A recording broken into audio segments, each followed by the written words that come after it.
Okay, hello everyone. Here I want to provide tutorial on how to turn off data saver mode on Snapchat app on Android device.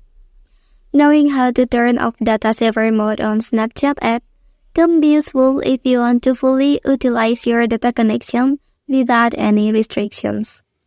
Okay, let's go to the tutorial. Well, first thing first, open Snapchat app on your device.